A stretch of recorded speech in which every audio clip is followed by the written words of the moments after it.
Up on the top lane, XY trying to harass Arbet off this lane, and it is going to be this dual style of lane with Ice and XY trying to harass out the safe laner. Yeah, they have to switch the Omni up here straight away.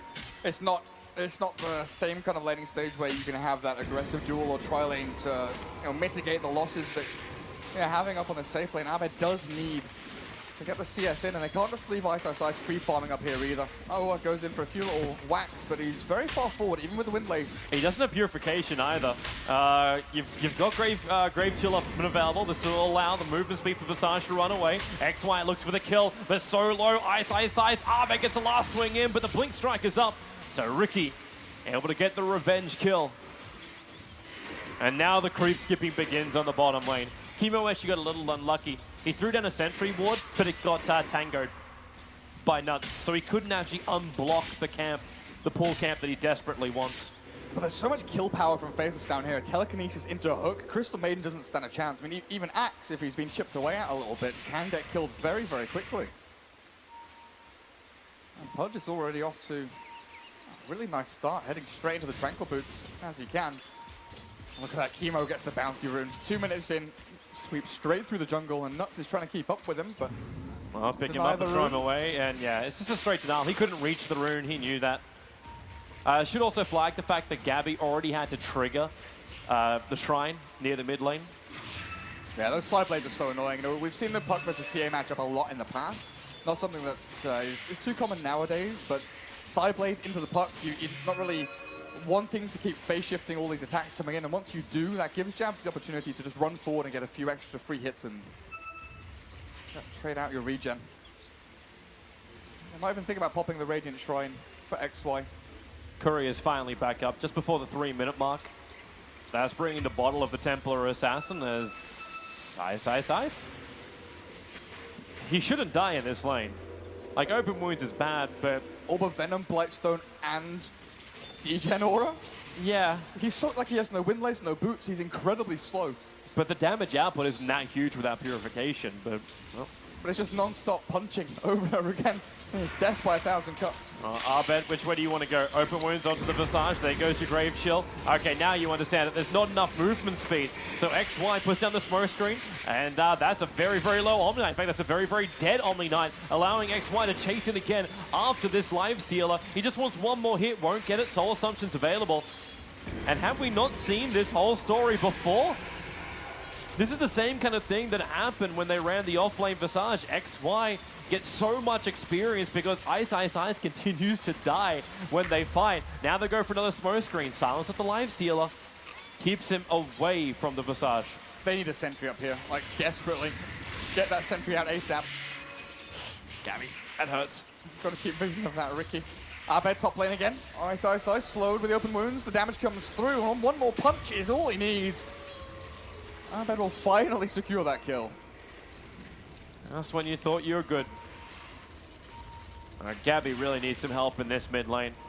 CS-wise, it's not too terrible, but it's the fact he's burning a lot of his money just on regeneration. He's still... Okay, finally he's managed to pick up the bottle. 4 minutes and 20 seconds in. You thought he'd have the advantage because he sniped the courier so early on, but Jams has just been out DPSing the Puck. And now you've got extra help. So they actually bait out the phase shift to start with. He's got the orb away. Quick jump back under the tier 1 tower. And XY will not chase that out, but he just triggered a salve.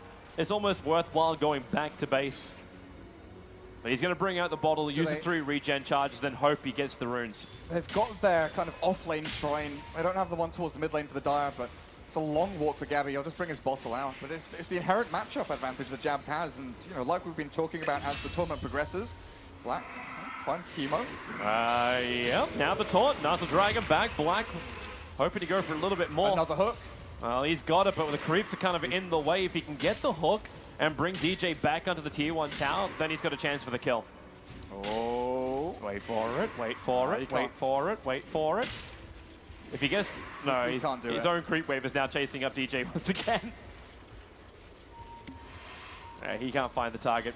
Salve triggered by DJ too, so Black starts with a rock, but DJ's almost back up to full health, so no point in it. But this is a great time for Jabs. Puck disappeared. He's going to TP back into the mid lane now. But Jam's just pressuring that to mid tower with the 2 psionic traps up. He knows he's got a escape plan. It's just this inherent advantage that the TA has over the puck, and the fact that the precedent has been kind of set with the 2-on-2s that supports don't usually make early rotations to mid. You know, there's no real smoke ganks to mid lane. There's no controlling runes, especially these action runes. These runes that we used to see, you know, heroes sandwich in from safe lane towards the mid. Oh, Live Stealer, you don't have a lot of mana. He's got the Mango available, so if he needs to rage, he can do so. Just enough mana for an Infest is up. But a double damage rune on a Templar Assassin. The one Gabby almost had.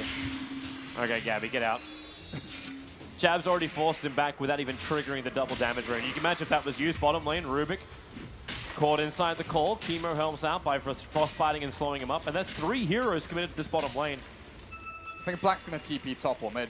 Look for kills elsewhere. Like you said, 3 heroes move down towards bottom lane. There's... Oh, is he actually going to go down here? Well, if he can hook DJ back under the tower, then maybe it'll be worth it. But you're okay, like if Black just survives longer. Oh, the smoke screen, perfect. Gabby, nowhere to survive this. Orbs away, jaunts, but you know XY is going to be right behind him. But you take the stun, the TA trap slows him down. You've got another phase shift available. But the TA traps are up. He actually tried to side blade him up, but the familiars, they're rotating in. He has to orb over, but now Arbed and Gabby right next to each other. You'll take one, but no, the neutral creeps. It was the Ancients that denied him. So Gabby is denied, but Arbed will die. And this is why Black is down here. He understands the fact that the off lane as well as the mid lane are going to cause so many issues. He's going to get space anyway. So hold on to the tier 1 tower. DJ with Chemo don't get anything done. They're going to go back to the shrine, give Omni a little bit of space to get some more levels. Only level 3 so far. These familiars, we saw how strong they were against Mineski. Not only able to push out lanes on their own, just split pushing and keeping the momentum across the river, but hunting and sniping for kills. They are so good at looking for heroes like Crystal Maiden, like Puck, who are very squishy and susceptible just to getting landed on. Gotta go fast. Black, phase shift's already been down, and now they hook him out. The orb is available, goes up the hill, but again, these familiars, they're gonna chase him into the trees. Phase shift's one of the attacks. The familiars are still on his tail. They're just hovering around this dire shrine. Are you gonna get a bit of a revenge? Ice too busy microing his familiars, gets killed by the Lifestealer top lane. But you've got more troubles for the Omni Knight. Black rotates in, doesn't have his level 6 yet, but familiars start their damage. No point to actually drop down, but you've got the hook. You drag back the Omni Knight, the damage is there. Crystal Maiden with that blink strike forward. 1 stun, 2 stun, they got the smoke screen up, so the Axe can't go for an instant call, but it can Culling Blade down. The Ricky Maru pick up into the hook, a nice synergy between Nuts and Black. And yet another kill, going both ways, 7-7 on the board. The top lane, Ice under attack by Arbed. He's used his rage, he's used his infest, and now he just wants to escape. Soul assumption damage, very minimal at the moment. Not really too much he can do up against it, but Arbed, you may look at his net worth, 3,700 gold. He's closing in on that armlet, but he has been left to his own devices for the most part in a 1v1 against the Visage, which isn't really the friendliest of lanes to be in. While Templar Assassin can start looking to farm jungle, stack up ancient camps. Jams is starting to race away with this. That Blink Dagger, once it comes up, again, just adds even more damage output into these jump in and catch kill scenarios. Oh, they can look for heroes like the Puck, which is why Execration, they need this DJ Axe to get the job done. They've got Vanguard up on him now, but they need the Blink Dagger to come very, very soon after. Very smart by Arbed. Realized this fight was going to happen, so he started backing out to the tier 1 tower. They scanned behind the tier 1 tower on the bot, and they didn't get a ping, which means Faceless are trying something else. So tier 1 tower goes the way of Execration. First one of the game. That's Black and Nuts looking to try and combine again. And where's the target? The Ricky is that walking ward, actually stealing the bounty rune away from the live stealer. Got to be careful with these familiars. The damage output is decent. TA trap. Looking for the slow, he's going to infest into the mud column and then pop straight back out again. Rage and run. Get the hell away. It was a nice little bait play as well by Ice. He moved his familiar to make it look like he was going to try and land it. You know, moved it towards the south. No trouble. TA wants to go invis. Detection's there just because of the call to Templar Assassin. They can't get a free in time. Arbed will take the kill. The Culling Blade from DJ didn't do his job. So there was no quick buff up from Xtcn to move over to Nuts. But still a purification on Rubik. The heal is going to be huge if you get a hook into Dismember. The damage is just so immense coming out of them. But this is where Xtcn have been showing their strength. It's the realization of where they need to move and when, reacting to their opponents, grouping up as 5 and getting these little skirmishes with a numbers advantage on their side always happening. Faceless, they can look to maybe make a division. Play up on the top lane. Yeah, they want to look for the hook into Dismember. Great control on the Life Stealer, and it's that chain stun to combine with the Familiars. That is what they're hoping for, at least. Difficult here is to kill with the Axe having a full Vanguard. It's not a simple, oh, I can just grab this guy. And raindrops. True, and raindrops. So no magical burst either. Does limit the effectiveness of that Visage. Doesn't stop jabs, though. Back into pushing that mid lane. Well, there's piece 1 of their timing. Armlet Life Stealer. No. Purification, Familiars, drop. The first one couldn't hit the ground in time. You got a resummon available. You got Frostbite though. Oh, there we go. Resummon. Frostbite won't do anything when they now go middle lane. Oh, the phase shift orb! Gabby dodging the hook from Black. It was in the perfect position. Now DJ comes over. Bonus move must be from that Battle Hunger. They'll slow him down with Chemo. The call. Gonna drag Black up the hill. And there's 4 of them ready. All 5 of them, in fact, with that Infest Bomb. Orb over. Catch up to anybody? Not yet. Nuts is in the tree lines. Used the purification, but didn't keep the Pudge alive long enough. But the extra help is arriving. Jabs under the cover of Invis. Nuts purifies. Doesn't do much for himself. And the Dire Sentry Ward. Jabs didn't realize it was in vision. So he keeps the run going. Meld is back up again, but you can't really just meld and protect yourself. You know that call from DJ will just help you out. It's another TA trap. Makes it difficult for DJ to catch all the way up to the Templar Assassin. But TA caught. She had just 200-ish gold away from a Blink Dagger. Yeah, it's huge for Xtcn. Twice in a row now they move 5 heroes in towards the mid to find this fight where numbers advantage in their favor. And Faceless, ASUS is top lane farming, tries to send his Familiars across, but it's just not in time. And it's not just the delay of the blink on the TA, it's also the fact that Axe is now pushed closer to his blink, picks it up now. They've got Puck moving in towards the Veil, has that done. These are big key items which Xtcn were lacking and desperately needed as the hook barely scrapes the backside of Gabby. But this is time now. They've got Blink Infest Bomb with Axe, they've got Veil Puck, they've got everything at their disposal that they need to go and jump in and fight and find these battles. There's Pudge dismembering neutral creeps. He's only got Soul Ring Tranquils as your one-roll hero. Yeah, this is not the dream. This is that same kind of issue that was had by Mineski in that lower bracket final, where there's just so much pressure on the Templar Assassin to do work. It's a little bit different because you don't have that AoE control that comes from the Chronosphere.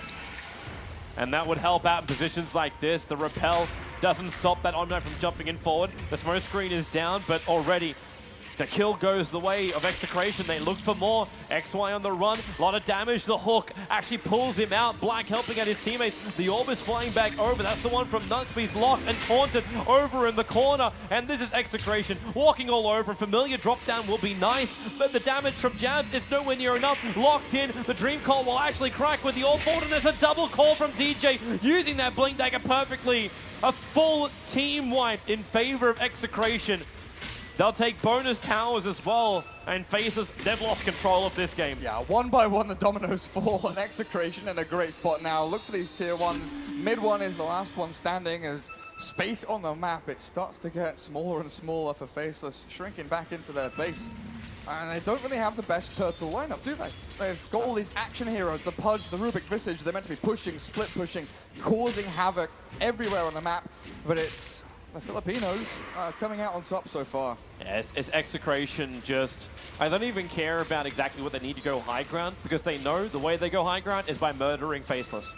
Faceless just lose hero after hero, so the high ground defense is how many heroes do we have still left standing, not what abilities do we have.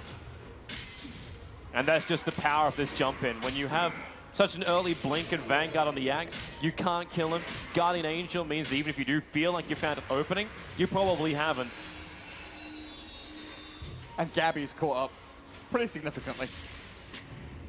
Not the greatest of laning stages against the TA. He's got the little bugged out set again as his wings flap around everywhere, but Blink Dagger's not too far away, and then it's additional continuation of team fights. You know, we saw up on the top lane, it's the ability to jump in and then follow through, not just onto the same target, but multiple targets.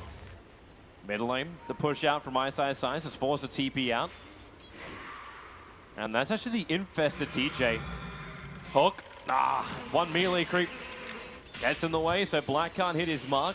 Rubik considering jumping forward on the back of the orb as regeneration rune stolen by XY. Familiars are still in the neighborhood, and this is the moment where Faceless really, again, they need these hooks to land from Black. Make the most out of the forced rotation. Even if Visage thinks he's got an opening here, the call is out, the life steal is in there, smoke screen's causing a couple of problems. Now they go into the tricks of the trade, but there's Axe Culling Blade #1. The buff up will just allow Xtcn to fight this perfectly in the Dream Call. They're all gonna have to take the stones or just all die inside the Ultimate. Purification out as well. XY, they see him, he's in range of the Sentry Ward, so he'll go down. Nuts will fall with him, and this is Xtcn. Faces may even want to go to the next game pretty soon, because right now, Xtcn, if these fights continue, oh, Chemo, the manners. Oh, man. I mean, it was pretty tight timing by Jabs. The refraction allowed him to blink out even the battle hunger on him, so they thought, you know, maybe just meld it in here, hiding in the trees. Good attempt by Chemo to take down the Templar Assassin, but Jabs was long gone. Oh, boy. Even with a Shrine and the ability to TP in there to, you know, back up the rest of your teammates, it's just not enough when so many of these heroes from Xtcn can jump past the front lines, past the Pudge, past this Visage, and they've got sentries, dust, everything to see where XY is going. He's meant to be this recon tool, the ability to give information to the rest of his team to find, you know, perfect hooks, the familiars to snipe out kills and land on their heads for the stuns. But it's just not happening. XY just keeps getting spotted. Every step he makes, it's seen.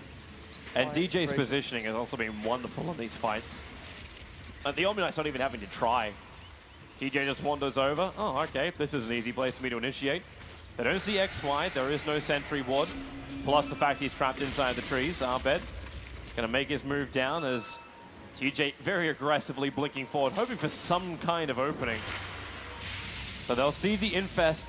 The Observer Ward down for Faceless. They know what's on the other side of the tree line. And they're even flagging the double damage rune in the bottom river. Jab's gonna steal it and try and get away. XY, well, where is it? There's the jump. It goes on to Black. DJ, well, there's your Infest jump onto the back lines, looking for Rubik. He's got Fate Shift, might buy a little bit of space here, but it's not enough. They've already lost Black, and now it's Ice who's on the run. Okay, Jabs jumps in. Remember, he's got that double damage room, but then the rooting on XY, the Sentry Ward dropped down. They just couldn't do anything more. The Familiars will at least pick up the Crystal Maiden on the back lines, but if this is all you're getting, and you're losing your entire team, it's not worth it. The blink is out, still takes a stun. Arbed right behind him. Open is now off cooldown. Jabs has the meld available. Where's the reveal? Blink call. That's your reveal. Templar Assassin will die. A triple kill for Gabby. 24-8 on the board, and Xtcn push this lead even further in their favor. With the way these fights are breaking out, it's not just one hit and go. It's Xtcn jumping in with a call onto Pudge and then sweeping in through the back with another jump into Rubik, find that controlling hero to make sure that Faceless just do not stand a chance. Even with Jabs having so much damage up his sleeve, he goes on the Crystal Maiden, expecting to get a quick and easy swipe down on her. But she's got Repel, Purification behind her.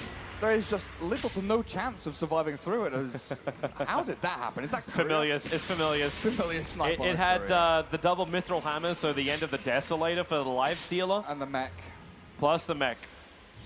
That actually stops the push from Xtcn. With that, they would have... they're not looking at the tier 3 tower up on the high ground, but they would have easily moved to the tier 2 on bot. DJ does have to be wary, of course. There's still a Riki in this game, and they've got sentries placed around the sort of northern side of the map, but nothing down towards where he was farming. Give a little bit of space to Faceless here and see where they can go, but Dire Vision will likely spot them out. And where are they? Gabby's just picking up every rune he possibly can. Bounty, illusion. Oh, free gold. Free gold with a cape. If Black can find it. It's Nuts who puts the Observer Ward down. Chemo. Nagi scouted out. He puts the Sentry down, but it's a little bit too far away from the Obs Ward. And they're trying for it. This is a bit of a hallelujah play right now from FL. Maybe with a jump forward. The call is out. Jabs is held. The hook away is not going to be enough. That was meant to be saving Jabs with the dream call. It keeps Faceless in the fight when they really do not want to be. They hold the Rubik in position. Maybe with the familiars, they can do a little bit of work on the back lines. But Arbed and DJ finally free to look over towards Nuts. Triple kill for DJ. Black. Oh, Gabby is on him. Maybe with a smoke screen, they've got a chance. Phase shift for cooldown in 1 second time. Familiars are coming back in again with the dismember and the tricks of the trade. The streak is ended. Arbed, the damage, the culling blade. It's not even that. It's just the pure damage from the live stealer that's able to pick up the pudge. He's fine dying there, like whatever. The rest of the team are cleaning up house. Ricky's last one to survive, and now Xtcn maybe walk into Roshan, but I've got to say it was a sick sidestep there by Arbed as the fight broke out. The hook from Black was meant to catch the TA and drag her out of danger so they could reset the fight from the top of the ramp, but Arbed did a nice little shimmy in front of the Templar Assassins so they couldn't get the hook down onto them. Then came Guardian Angel, then came the repel out. Even with Nuts stealing GA, he only cast it on himself +1. There was no real mitigation of damage there onto anyone else. ASUS struggling to utilize this amazing micro with the familiars to actually secure themselves any kind of kill. Can't even attack DJ before he just blinks away to safety. So much farm arriving. Got that build coming up for the Echo Saber for Life Stealer. Crimson Guard fully done on Axe. Yeah. A lot of money. A lot of money, a lot of sustain. You trigger off Blade Mail, no one wants to attack you. And he is the most farmed hero in the game right now. Life Stealer just behind him with the Echo Saber pretty much done. 250 gold away from here's that. your opening. Blink, call. Not exactly right, but it won't matter. And still the death of XY. Hook will drag DJ down. Turns on the Blade Mail, and Black is literally killing himself. That's not what you want to have happen. A very smart TP out. Dream Call would have cancelled that, but he had no vision around the tree line. And now they've got Gem and Omni. They've got the Gem and Omni just to move around, taking down every single one of the Observer Wards out from Faceless, but also to keep tabs on the Ricky. No more surprise movements, no more recon missions, no more lining up for the hook from Black to set up for any kind of team fight they could think of. Jabs is scrambling right now to try and finish this Desolator because he is the main damage source out from Faceless. Ice, you are not going to do this. Oh, he'll get the stuns off. He's going to resummon a familiar so he won't lose it. In fact, they're just TPing towards the top lane. They want him. Oh, no, the blink down. They went the wrong way. Ice will TP out. The call's in the wrong spot as well. New juke spots. And then the resummon the familiars back at home. Wow, never realized Faceless Void's that good. Oh, wow. He's Thor now. Forever chasing. I hope the hammer comes back, or the mace comes back to him. Oh no, he goes to the mace. Oh, he jumps through it? That's going to be mid-time block where he throws the mace forward and then follows after. Magic. Alright, so Execration. They still don't know they're in a commanding position, but they need to finish off that tier 2 tower on bottom lane. Oh, the Dream Coil. It's a long-range hook thanks to that fresh Ether Lens. Gabby's holding the gem though, and he might even think about jumping further forward. Could catch with the Urals, but Ricky... It's too dangerous to be that close to the tower. Jabs actually reveals himself. Now he might... Yeah. He won't regret anything. They've got no disables. No stuns. He could always refract, blink, TP. That's good money. Desolator is now done on Jabs. And this game's turning into a bit of a split game. That's why Execration have to get rid of that tier 2 tower. Take out the shrines and stop Faces from having any way to bring reinforcements closer towards the river areas. Because that'll give them a chance in these fights. And in this game, unlike what we saw from ASUS's Visage previously, there is something up against him to stop the split push. Gabby on the puck. An amazing split push hero, able to clear out waves and stop these creeps getting into the tier 2s to batter away at them. Even with the familiars zooming around everywhere.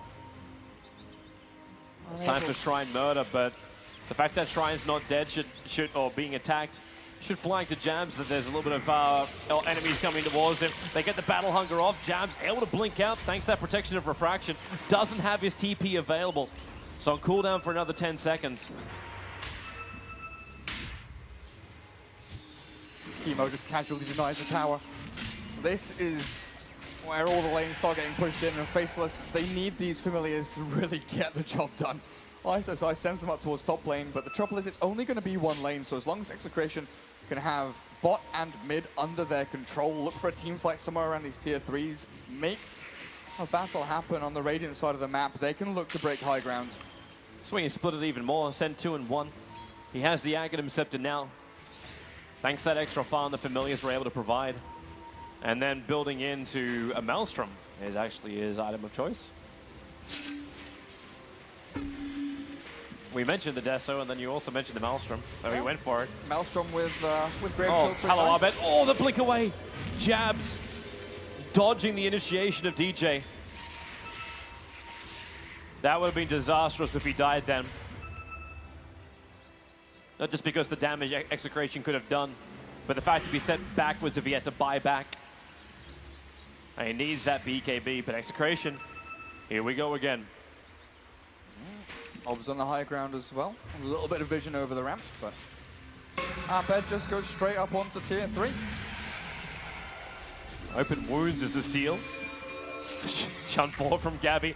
Underneath familiars, smoke screen doesn't catch out the live stealer, but the blink call does. DJ turns on the blade mail. Ricky almost kills himself. Now Chemo lets it go. Trick to the trade. They hold him there, but with a crimson gun up, Ricky Mara will die the second he breaks out of his ulti. Abed dragged all the way back under the tier 4 tower. Remember, he's got the Aegis the Immortal, so he committed to dismember for that. Now DJ holds Templar Assassin in position. Shield go down, instant buyback. It's now or never for Faceless. They have to actually take this fight. The hook, it barely misses the Omni.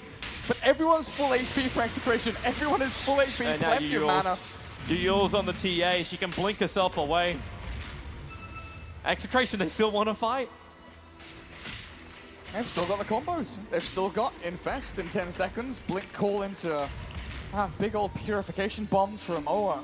It's absolutely huge for them. And Faceless, well, they'll hold their ground on top of this ramp, but the racks have already fallen. Yep. So now Execration just bail out. They've still got another shrine to kill over in the Radiant jungle, and then they'll do exactly what they did just then. But in the bottom lane, not the mid. Bye-bye shrine.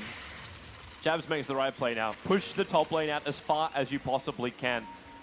You have to TP in quickly because already Faceless looking for the opening. The Hawk from Black actually catches the Lion Stealer. The hold him inside the smoke screen thanks to the Dismember. And Nuns with the Soul Purification. The damage is decent, but Abed is such a beast. Support's on the way, but it won't get there in time. 5 heroes with Ricky ulti.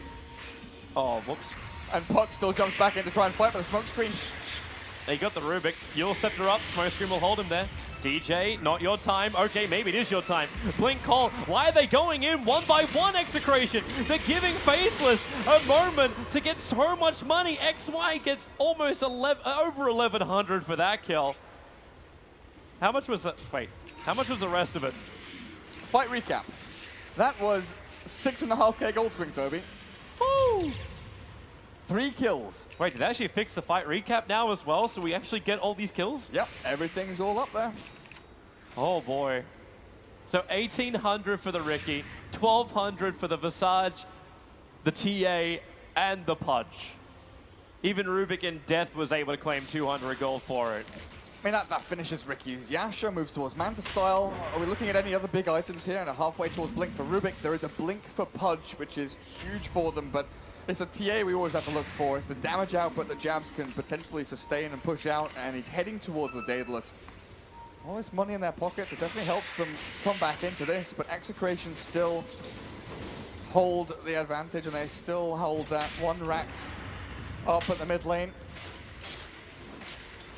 And you do wonder, Faceless, even though they won that little head-to-head, as Execration threw their bodies into the meat grinder, they didn't get any towers or any real push from it. That comes later. That comes from a second hit, but Execration just perfectly scans Faceless. They know the Faceless are on the hunt inside their jungle. With the mid lane pushing in with a big wave, Faceless are forced to come back anyway. That's why all this farm is going to the Visage on bottom. He'll do that. The rest of them keep that mid lane pushed out, and then look for kills. Not to mention get money on Jabs. Get as much money as you can on Jabs. He needs to hold on to the buyback while still picking up these big damage dealing items. But now the easy kill that he's always looked for in the fights, the Crystal Maiden, has the Ghost Scepter. Have they got a new gem yet? Where's the detection? On Execration. They're looking for Omni Knight to buy a new gem because they lost their gem in the fight. Yeah, Puck so did it's drop it. over on XY at the moment. Black. Oh, this could be a nice spot.